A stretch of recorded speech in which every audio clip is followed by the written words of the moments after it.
Здравейте, приятели, и добре дошли! Ще споделя с вас една много стара рецепта за кекс с кисело мляко. За тази рецепта не се изискват абсолютно никакви кулинарни умения. Кексът се получава много пухкав, сочен, мек и въздушен. Ще се справите!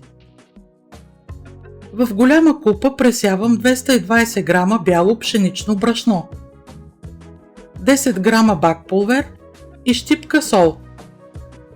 За този кекс винаги пресявам сухите съставки. Не пропускайте тази стъпка. По този начин кексът се получава пухкав и въздушен.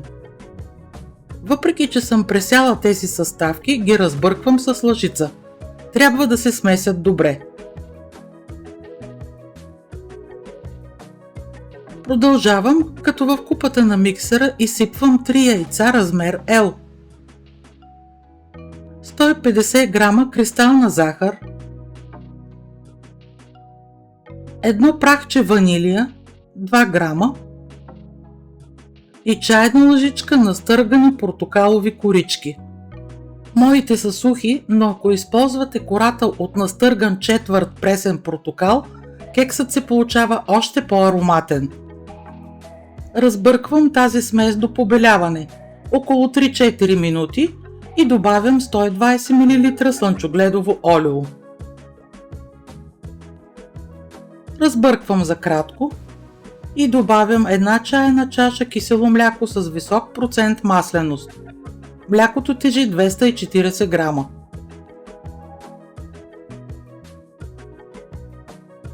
Разбърквам още около минута. Започвам да добавям сухите съставки, които пресях в началото.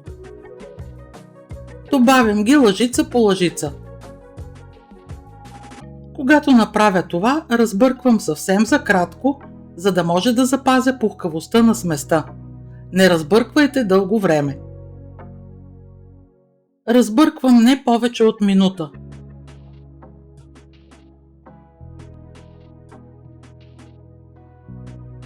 Виждате, че до тук няма нищо трудно и нищо сложно.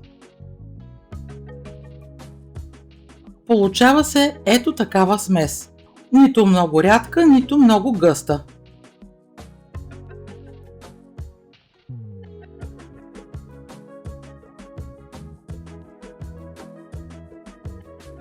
Тавичката, в която пека кекса, съм покрила с хартия за печене. Покрила съм и дъното и стените. Тя е с размери 28 на 18 см. Моята тавичка е с падащ борд, но може да използвате и обикновена. Изсипвам почти цялата смес в тавата. Оставям в купата около 1/4 от сместа. Това е горе-долу, разбира се. Малко повече или малко по-малко не е фатално. Към тази смес в купата добавям една супена лъжица натурално какао. Винаги пресявам какаото, защото обикновено в него има малки бучици. Разбърквам. Разбърквам до еднородна смес.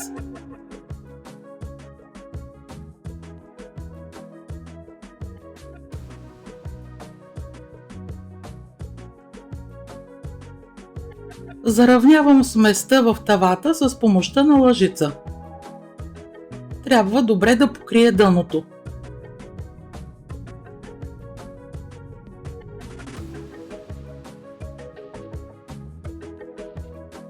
Върху бялата смес изсипвам кафявата. Казах ви в началото, че не са необходими никакви кулинарни умения, за да направите този кекс. Виждате колко лесно става. Няма къде да сгрешите. Направете го и сами ще се уверите в това.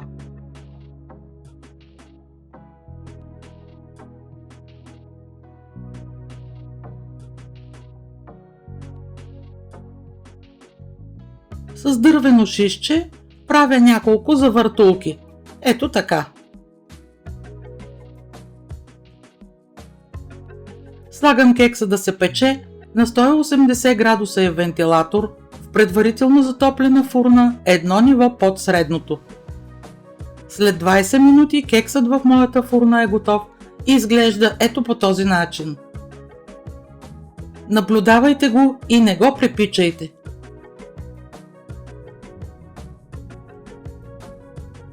Вижте колко добре изглежда. Хартията се отлепва почти сама. Ако не сте сигурни дали кекса е изпечен добре, направете теста с дървената клечица. Забудете я и ако излиза чиста, значи кексът е изпечен така, както трябва. Оставям го за 1-2 минути да се охлади и го обръщам.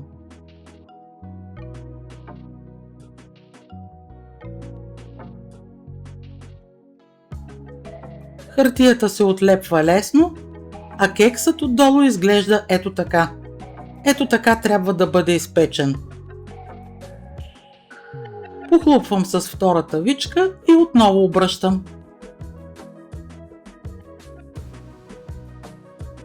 В този момент знам, че ви се похапва най-много, но трябва да го оставите да поизстине. Топъл кекс не се реже. След като изстине, нарязвам кекса ето по този начин. Първо на 2, а след това всяка половинка на 3.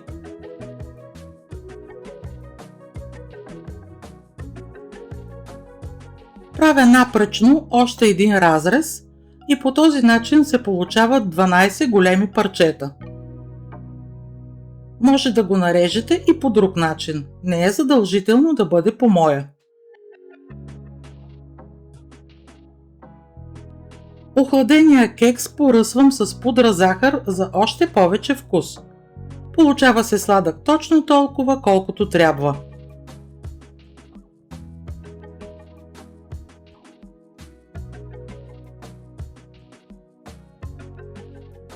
Вижте за какво става въпрос. Изглежда прекрасно.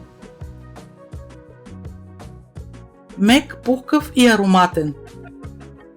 Този кекс може да направите от предходния ден. Съхранявайте го в съд с капак и на следващия ден ще бъде също толкова вкусен и ароматен. Мекичък и като гъбка. Задължително направете този кекс. Уверявам ви, че е много вкусен. Разделям се с вас и до скоро!